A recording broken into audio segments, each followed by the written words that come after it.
नमस्कार, बहुत बहुत स्वागत आप सभी का। दोपहर के 1 बजने वाले आप देख रहे हैं हमारो राजस्थान। आप सबके साथ मैं हूं प्रियंका और बुलेटिन की शुरुआत सबसे बड़ी खबर से करते हुए, क्या पानी का विवाद सुलझने वाला है? जयपुर से इस वक्त की ये सबसे बड़ी खबर आपको बता दें, राजस्थान और मध्य प्रदेश में पानी विवाद से जुड़ी बड़ी खबर और अपडेट आपको बता दें। पानी विवाद पर मुख्यमंत्री का बयान सामने आया। मध्य प्रदेश के मुख्यमंत्री मोहन यादव ने कहा है कि दोनों प्रदेशों के बीच जल विवाद को सुलझाया जाएगा। पार्वती सिंध चंबल नदी के पानी के बंटवारे से को लेकर बातचीत हुई है। फैसले से दोनों राज्यों के किसानों को फायदा होगा। यह बयान मोहन यादव की ओर से सामने आया। मध्य प्रदेश के मुख्यमंत्री हैं। मध्य प्रदेश की सरकार से इसे लेकर राजस्थान की सरकार की बातचीत हुई थी और अब यह माना जा रहा है कि जल्द ही ये जो मामला अटका हुआ था अब वो सुलझ सकता है और जो पानी को लेकर लोगों की समस्या थी उसका भी निस्तारण हो सकता है। तो चंबल और उसकी सहायक नदियों पार्वती, काली सिंध और कूनो नदी के पानी बंटवारे को लेकर यह बड़ी खबर है। राजस्थान और मध्य प्रदेश में जो विवाद है, राजस्थान ने मध्य प्रदेश से निकलने वाली 4 नदियों यानी कि पार्वती, काली सिंध, क्यूअल और कूनो पर अपनी सीमा में बैराज बनाकर पानी को चंबल नदी में जाने से रोककर नहरों के जरिए डाइवर्ट करने की योजना तैयार की है। ये चारों चंबल की सहायक नदियां हैं। इसके लिए पिछले 50 साल की बारिश के आधार पर वर्षा जल ग्रहण क्षमता को आधार मानकर बैराज बनाए जा रहे हैं, जबकि अंतरराज्यीय नदियों के लिए बीते 75 वर्ष की बारिश के औसत के आधार पर वर्षा जल संग्रहण क्षमता पर ही बांध या बैराज बनाए जा सकते हैं। तो माना जा रहा है कि विवाद जल्द ही सुलझ जाएगा। राजस्थान सरकार के साथ मध्य प्रदेश सरकार और हम मिलकर के हमारी नदियों के जल की राशि का आपस का वर्षों पुराना कोई मामला है, जिसमें पार्वती, काली सिंध, चंबल इन नदियों के जल के बंटवारे पे कुछ निर्णय करने जा रहे हैं। निर्णय न केवल दोनों राज्यों की बेहतरी के लिए होगा बल्कि लाखों किसानों के जीवन बदलेगा। नई नई विकास की संभावना, पर्यटन से लेकर के उद्योग और अनेक क्षेत्रों में नए विकास के दरवाजे खोलेगा। मैं उम्मीद करता हूं कि ऐसे निर्णयों से ही सरकार की भूमिका भी सिद्ध होती है और जनता में वो लोकप्रिय भी होते हैं। तो मैं उम्मीद करता हूं कि यशस्वी प्रधानमंत्री के नेतृत्व में जब 21 सदी में अमृत महोत्सव का काल चल रहा है तो ऐसे निर्णय लिए जाना चाहिए। मैं राजस्थान के मुख्यमंत्री माननीय भजन लाल जी को भी बधाई देना चाहूँगा। वो और हम मिलकर के जल शक्ति मंत्री के माध्यम से हम आज उस निर्णय पे पहुँचेंगे। साथ ही साथ हमारे लोकसभा के अध्यक्ष माननीय ओम बिरला जी की भूमिका भी बड़ी है। कुल मिलाकर ऐसे अच्छे कामों में सभी का मार्गदर्शन मिले और यशस्वी प्रधानमंत्री के नेतृत्व में देश आगे बढ़े, यही चाहते हैं। और सहयोगी बाबूलाल धायल हमारे साथ ज्यादा जानकारी के साथ जुड़ चुके हैं। बाबूलाल, जिस तरीके से हमने बात सुनी, मुख्यमंत्री मध्य प्रदेश के बोल रहे हैं मोहन यादव, माना जाए कि जो विवाद चल रहा है लंबे वक्त से वो सुलझने वाला है, अब लोगों की समस्याएं खत्म होंगी। बिल्कुल, उनके इस बयान से उम्मीदें बहुत बढ़ गई हैं और माना यही जा रहा है कि राजस्थान और मध्य प्रदेश के बीच जल्द ईआरसीपी को लेकर समझौता हो सकता है। जिस तरह के बयान उन्होंने दिए और जिस तरह की सकारात्मक भूमिका उन्होंने बनाई, एयरपोर्ट पर पहुंचते ही जिस तरह के बयान उन्होंने दिए, तो उसके बाद में न केवल राजस्थान की सरकार बल्कि 13 जिलों की जो जनता है उसको भी उम्मीदें जो है उनकी उम्मीदें बढ़ गई है कि राजस्थान और मध्य प्रदेश जल्द जो है ईआरसीपी को लेकर जो मसला है, जो दिक्कतें हैं, जो अड़चने हैं, उनको दूर करने के लिए बहुत आगे बढ़ते हुए दिखाई दे रहे हैं। इस वक्त आप देखिएगा कि ठीक मेरे बाईं तरफ सीएमआर है जहां पर हलचलें तेज है और कुछ देर बाद में मोहनलाल यादव यहां से निकलने वाले हैं और उसके बाद में सीएम भजन लाल आज ही दिल्ली जाने वाले हैं। अभी खबर ये आई है कि वो दिल्ली जाएंगे और वहां पर जो केंद्र के जो नेता हैं उनके साथ में उनकी मुलाकात होगी। तो इस दिशा में दोनों ही राज्यों के मुख्यमंत्री जब चर्चा कर रहे हैं, उसके बाद में मोहनलाल यादव पहले निकलेंगे, हो सकता है वो भी दिल्ली जाएं। अभी उनका जो कार्यक्रम है वो आया नहीं है, लेकिन उसके बाद में मुख्यमंत्री भजनलाल का 1:30 बजे करीब यहां से निकलने का कार्यक्रम है और इसके बाद में वो सीधे दिल्ली जाएंगे। यानी कि केंद्रीय जो जल आयोग है उसके अधिकारियों के साथ बैठक हो सकती है। केंद्रीय जल शक्ति मंत्री हैं गजेंद्र सिंह शेखावत, उनके साथ उनकी मुलाकात हो सकती है। जो दूसरे डिपार्टमेंट जुड़े हुए हैं इस इंटरस्टेट वाटर ट्रीटी से, तो उनके साथ भी दोनों राज्यों के बड़े नेताओं की, बड़े अधिकारियों की आपस में बातचीत हो सकती है और लग यही रहा है कि जल्द जो है राजस्थान और मध्य प्रदेश के बीच में ईआरसीपी को लेकर सहमति बन सकती है। किस तरह की ये परियोजना होगी, कितना पानी जो है मध्य प्रदेश को मिलेगा और कितना राजस्थान के हिस्से में आएगा, ये देखने वाली बात होगी। लेकिन क्योंकि पड़ोसी राज्य हैं, मध्य प्रदेश की जो नदियां हैं उनका पानी राजस्थान में आता है और फिर बह करके राजस्थान के पानी को भी साथ में अपने साथ बहा करके वो मध्य प्रदेश ले जाता है। तो पार्वती है, काली सिंध है, चंबल की जो सहायक नदियां हैं, तो बहुत बड़ा यानी हिस्सा है, बहुत यानी कि लाखों जो क्यूसेक पानी है वो राजस्थान का भी मध्य प्रदेश में हर साल चला जाता है। तो ऐसे में एक उम्मीद बंधी है, क्योंकि पिछले 7-8 साल से सिर्फ बयानों तक ही ईआरसीपी सीमित है। हालांकि काफी पैसा खर्च भी किया गया है। एक बांध नोनेरा जो है वो कोटा जिले में बन भी गया है। इसके अलावा जो सटे हुए बांध हैं उससे उन पर भी काम चल रहा है। लेकिन जब तक करीब 90% पैसा केंद्र सरकार रिलीज नहीं करेगी तब तक इतनी बड़ी परियोजना का धरातल पर उतर पाना आसान नहीं होगा। तो राजस्थान और मध्य प्रदेश अगर राजी हो जाते हैं और केंद्र सरकार समर्थ यानी कि ऐलान कर देती है इस प्रोजेक्ट का, तो इसको राष्ट्रीय परियोजना का दर्जा मिल सकता है।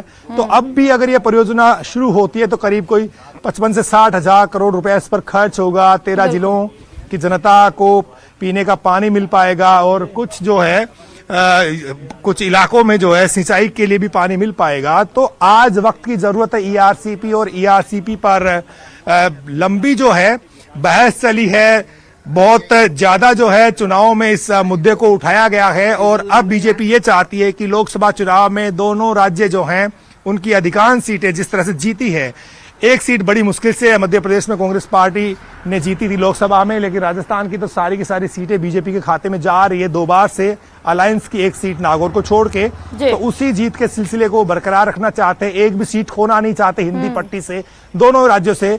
और दोनों ही राज्यों की जो जनता है वो दिल खोल करके बीजेपी के इस फैसले का स्वागत करना चाहती है। इसलिए केंद्र की सरकार, एमपी की सरकार, राजस्थान की सरकार मिलकर के ईआरसीपी का समाधान ढूंढने में जुटी है कि क्या क्या अड़चने हैं और किस तरह से इसको दोनों ही राज्यों के लिए फायदे का सौदा बनाया जा सकता है। इसी दिशा में काम चल रहा है। दोनों राज्यों के जो मुख्यमंत्रियों की जो मुलाकात है आज जरूर रंग लाएगी और जरूर राजस्थान के लोगों की को खुशखबरी मिलेगी। हालांकि अभी बहुत होमवर्क होना बाकी है। दिल्ली में जो है बड़े अधिकारियों के साथ में चर्चा होगी, अभी तक बहुत होमवर्क होना बाकी है, बहुत सारी चीजों का धरातल पर आना बाकी है। लेकिन जिस तरह का माहौल बना है ये इशारा कर रहा है कि दोनों राज्य लगभग सहमति की तरफ बढ़ रहे हैं। क्या रेशो होगा राजस्थान बाबूलाल, पूर्वी राजस्थान का सबसे बड़ा मुद्दा 13 जिलों से जुड़ा हुआ, और ऐसे में अगर बात बन जाती है तो लोगों का भी फायदा होगा। आप नजर बनाए रखिएगा बाबूलाल। बहुत शुक्रिया आपका तमाम जानकारियों के लिए। खबरों में आगे बढ़ते हुए, प्रधानमंत्री नरेंद्र मोदी के मन की बात कार्यक्रम को मुख्यमंत्री भजन लाल शर्मा ने सीएम आवास पर सुना। इस दौरान कई नेता और अधिकारी भी मौजूद रहे। पीएम मोदी ने कहा कि रामलला की प्राण प्रतिष्ठा ने देश को एक सूत्र में बांध दिया। पीएम ने इस बार गणतंत्र दिवस की परेड में महिला शक्ति का भी जिक्र किया।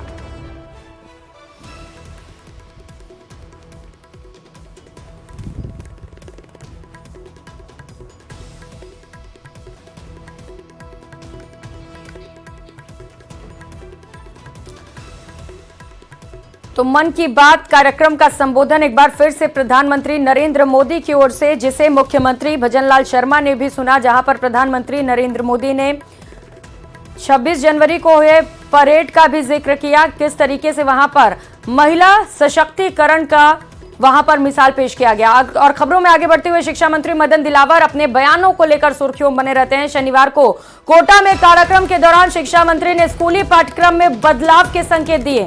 मदन दिलावर ने तीखे अल्फाजों में कहा कि हमारे पूर्वजों के बारे में अब तक जो भी गलत पढ़ाया गया उसकी शिक्षा के पाठ्यक्रम की भी समीक्षा की जाएगी। जहां आवश्यकता होगी वहां सुधार भी किया जाएगा। तो एक और बड़ा बयान मदन दिलावर की ओर से कहा जा रहा है कि जहां पर इतिहास को लेकर छेड़खानी की गई है, जहां पर इतिहास को तोड़ मरोड़ कर पेश किया गया है, जहां पर गलतियां हैं उन्हें सुधारा जाएगा और पाठ्यक्रम में बदलाव किया जाएगा। इसे लेकर समीक्षा की जाएगी। शिक्षा मंत्री मदन दिलावर ने यह बयान दिया है। लगातार जिस तरीके से वो अलग अलग बयान दे रहे हैं, उनके जो रिएक्शन सामने आ रहे हैं, उसे लेकर लगातार मदन दिलावर सुर्खियों में भी है। और उनके इस बयान के बाद अब खूब चर्चाएं हो रही है इसे लेकर कि क्या पाठ्यक्रम में भी बदलाव किया जाएगा, क्योंकि उन्होंने संकेत दे दिए हैं और उन्होंने कह दिया है कि बदलाव करेंगे अगर जरूरी हुआ तो।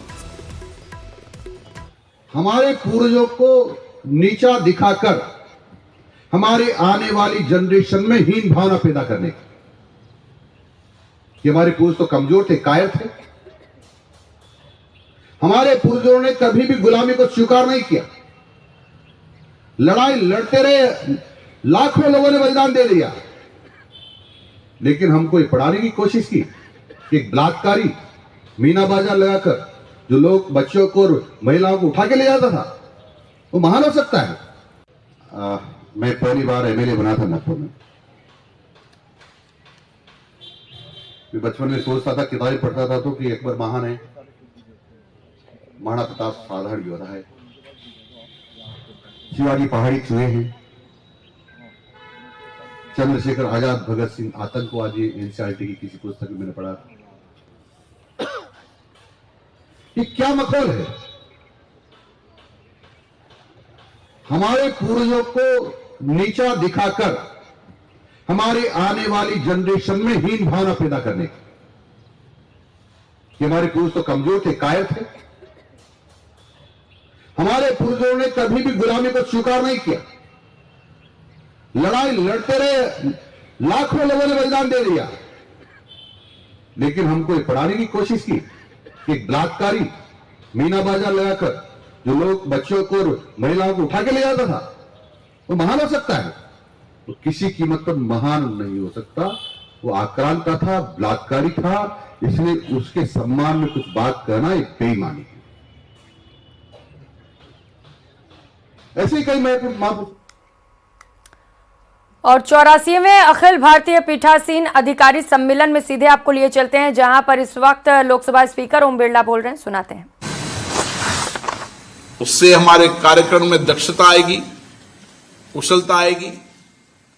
हम हमारे जनप्रतिनिधियों की कार्यक्रम कुशलता, दक्षता को बढ़ाने के लिए काम करेंगे, टेक्नोलॉजी का उपयोग करेंगे, ताकि दुनिया में हमारे लोकतंत्र, जो दुनिया का सबसे बड़ा लोकतंत्र है, उनकी संस्थाओं के कार्यक्रम को दुनिया के लिए उदाहरण रहे, लोकतांत्रिक संस्थाओं के लिए प्रेरणादायी रहे।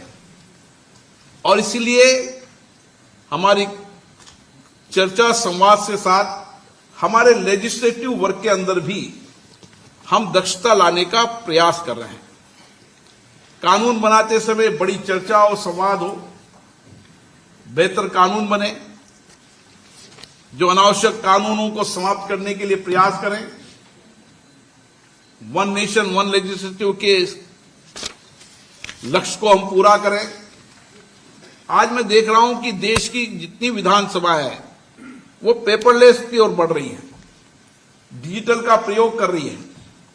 सबने अपनी अपनी विधानसभाओं को, जब से विधानमंडल बने उससे पहले की डिबेटों को डिजिटाइजेशन किया है, ताकि आने वाली पीढ़ियां हमारी विधानमंडलों की चर्चा संवाद को पढ़ सके, देख सके, उससे प्रेरणा ले सके। और हमारा लक्ष्य है 2024 तक वन नेशन वन लेजिस्लेटिव, जो हमारे प्रधानमंत्री ने कहा है, हम पूरा करेंगे। और देश की जनता भी और दुनिया के लोग भी एक प्लेटफॉर्म पर हमारे लेजिस्लेटिव कार्रवाइयों को देख पाएंगे। और उसी के साथ साथ आने वाली पीढ़ियां, आने वाला नौजवान, हमारे युवक युवतियां इस सदनों से जुड़े। इसके लिए कई विधानमंडलों ने अच्छे प्रयास किए हैं। इस 2 दिन के चर्चा संवाद में जो अनुभव साझे किए, बेस्ट प्रैक्टिसेस साझे की, उससे आने वाले समय में और विधानमंडल भी उस बेस्ट प्रैक्टिस को उसको अपनाने का प्रयास करेंगे।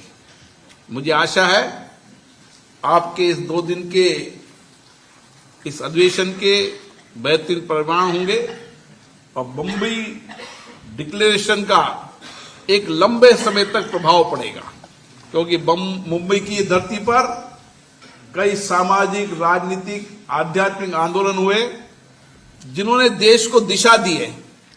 और हमारा ये तो वन नेशन वन लेजिस्लेटिव की बात करते हुए ओम बिरला को आप सुन रहे थे। अब खबरों में आगे बढ़ेंगे। श्री क्षत्रिय युवक संघ के संस्थापक श्री तनसिंह का जन्म शताब्दी समारोह बड़े ही हर्षोल्लास के साथ मनाया जा रहा है। दिल्ली के जवाहरलाल नेहरू स्टेडियम में हुए कार्यक्रम में देश भर से लाखों क्षत्रिय जुटे हैं। वहीं राजस्थान के दिग्गज क्षत्रिय नेता भी मौजूद हैं। बता दें कि तनसिंह ने 22 दिसंबर 1946 को श्री क्षत्रिय युवक संघ की स्थापना की। जन्म शताब्दी समारोह का मकसद समाज में वैचारिक क्रांति लाना है। लोक संग्रह के उद्देश्य से अन्य गतिविधियों यथा जयंती समारोह, स्नेह मिलन, संपर्क यात्राएं, संगठनात्मक बैठकें, विचार गोष्ठियों आदि का आयोजन भी किया जाता है। श्री क्षत्रिय युवक संघ से संबद्ध संस्था संघ शक्ति प्रकाशन प्रन्यास द्वारा एक मासिक पत्रिका संघ शक्ति व पाक्षिक समाचार पत्र पथ प्रेरक का प्रकाशन किया जाता है। संघ शक्ति का प्रकाशन 1960 से व पथ प्रेरक का प्रकाशन 1997 से निरंतर तनसिंह जन्म शताब्दी समारोह की ये सीधी तस्वीरें इस वक्त दिल्ली से आपको दिखा रहे हैं, जहां पर बड़ी संख्या में देश भर से लाखों क्षत्रिय इस समारोह में शामिल होने के लिए पहुंचे हुए हैं। राजस्थान के भी कई दिग्गज क्षत्रिय नेता इस समारोह में पहुंचे हुए समारोह के हिस्सा बने हैं। आलोक आश्रम के नाम से एक आदर्श शिविर स्थल विकसित किया दिल्ली के JLN स्टेडियम से ये सीधी तस्वीर इस वक्त आपको दिखा रहे हैं। श्री क्षत्रिय युवक संघ के सर्वोच्च सहयोगी संघ प्रमुख होते हैं, जिनका प्रति 5 वर्ष में संघ के योग्य मतदाता स्वयं सेवकों द्वारा निर्वाचन किया जाता है। माननीय संघ प्रमुख श्री द्वारा प्रतिवर्ष ग्रीष्मकालीन प्रशिक्षण शिविर में संगठन के सुचारू संचालन के लिए अपने सहयोगी श्री क्षत्रिय युवक संघ के संस्थापक श्री तनसिंह का जन्म शताब्दी समारोह के तौर पर मनाया जा रहा है, जिसकी सीधी तस्वीरें दिल्ली से इस वक्त आप देख पा रहे हैं JLN स्टेडियम में, जहां पर महाकुंभ का आयोजन किया गया। बड़ी संख्या में यहां पर क्षत्रिय पहुंचे हुए हैं। कई राजस्थान के दिग्गज क्षत्रिय नेता भी इस कार्यक्रम में मौजूद हैं। दिल्ली के जवाहरलाल नेहरू स्टेडियम से ये अद्भुत तस्वीरें इस वक्त आप देख पा रहे हैं, जहां पर न सिर्फ राजस्थान से बल्कि देश भर से लाखों क्षत्रिय इस कार्यक्रम में मौजूद हैं। दक्षिण भारत के आंध्र प्रदेश, कर्नाटक, तमिलनाडु। तो 22 दिसंबर 1946 को क्षत्रिय युवक संघ की स्थापना की गई थी और इसका समारोह आज दिल्ली के JLN से आपको दिखा रहे हैं सीधी तस्वीर। जन्म शताब्दी समारोह का मकसद समाज में वैचारिक क्रांति लाना है और यही वैचारिक क्रांति लाने के लिए इस वक्त JLN में बड़ी संख्या में क्षत्रिय समाज के लोग पहुंचे हुए हैं। दुबई, जापान, अमेरिका व इंग्लैंड आदि देशों में संघ की शाखाएं लगती हैं।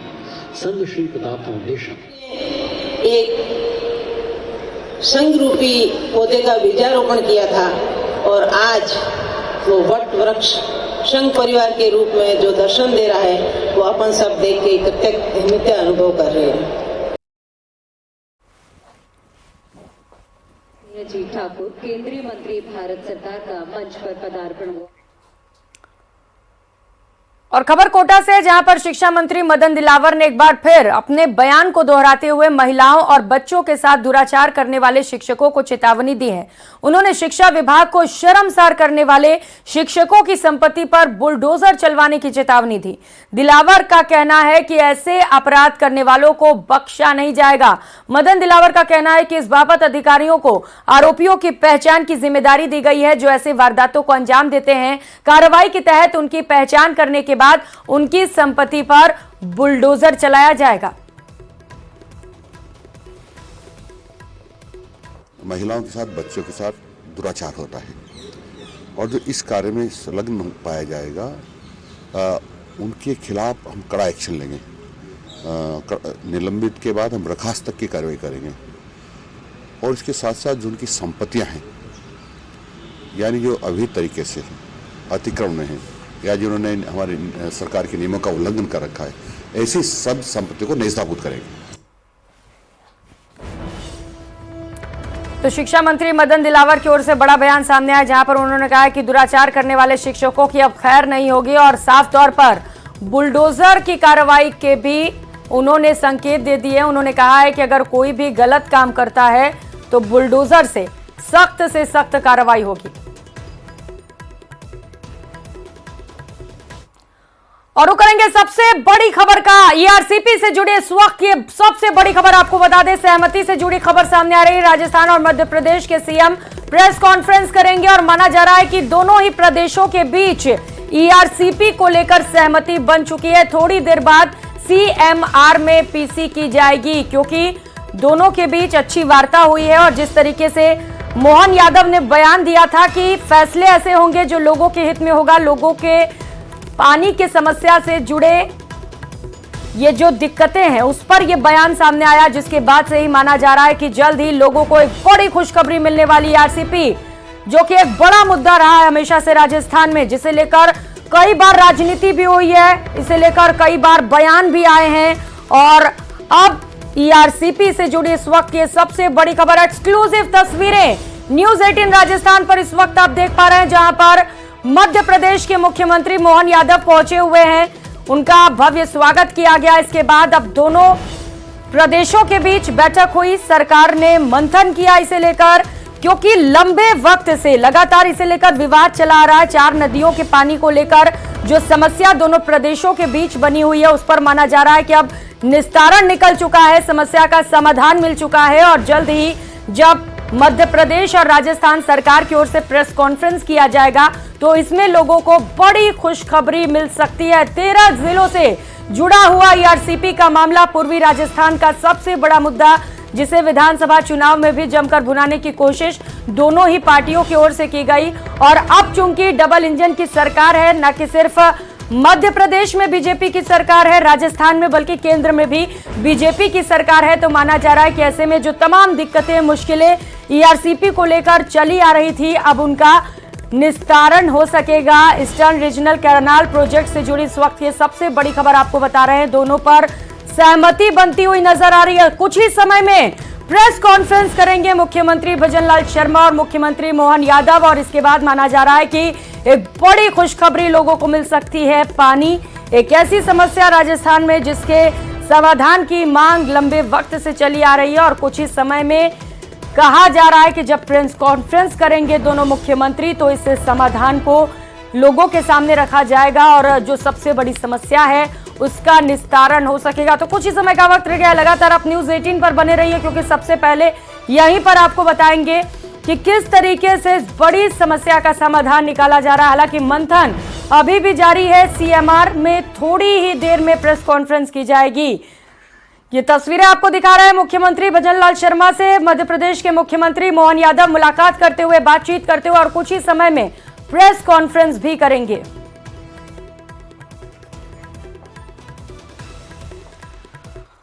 तो ईआरसीपी पर सहमति वाली खबर पर लगातार हमारी नजर बनी रहेगी, लेकिन यहां पर रुकेंगे छोटे से ब्रेक के लिए, लौटेंगे फौरन।